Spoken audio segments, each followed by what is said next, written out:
Hello friends and welcome to Magician Appetizer number 3. This is a bite-sized piece of food for thought to help your magic mind. And today we're talking about writer's block.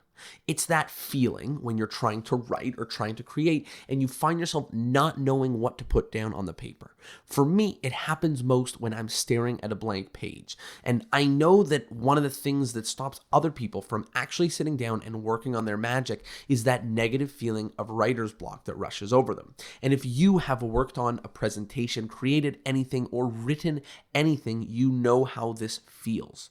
Now, obviously, I love magic, but the feeling of staring at a blank page for hours and accomplishing actually nothing is enough to make somebody feel like they're not meant for this business.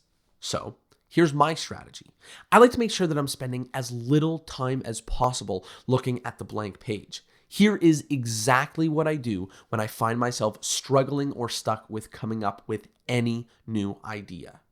Instead of trying to write something down, I speak it. This is an idea that I read many years ago from Seth Godin. He explains that for some reason, when we're writing, we're so worried about the words being the right words or everything on the paper being perfect that we're too afraid to actually put anything down. But when you're speaking, you say strange things all the time. See? Everything's still okay. Your standards for speaking are lower than your standards for when you're writing. And since all we're really trying to do when we're staring at a blank page is to get the ball rolling, here's exactly what I do. Turn on the voice recording app on your phone.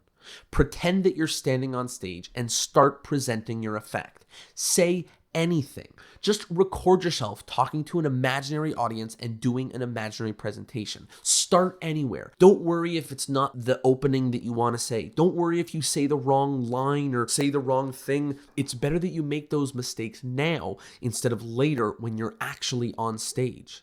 And if things are going well, record for as long as possible. You are in the zone. The more ideas you have, the better. Remember, you're recording all of it, so anything you say, you can keep forever. Get as creative as you can. I usually do this process 2 or 3 times over with the exact same presentation. It helps me come up with new ideas, share things, and keep saying the same things that are working or scrap the things that aren't working in real time. And I've got it recorded. Once you're done, listen back to the recordings that you took and start taking notes of anything that stood out to you. Did you say any clever lines? Did you imagine an awesome moment? Did you say something that sounded impactful? Were you speaking too quickly, too slowly? Did you like the message? Was there a message? Do you want a message? Do you like your opening line or closing line? How can you change it? Take notes on anything that was relevant or important. And there you go. Ta-da! You no longer have a blank page to stare at and you have a great starting point.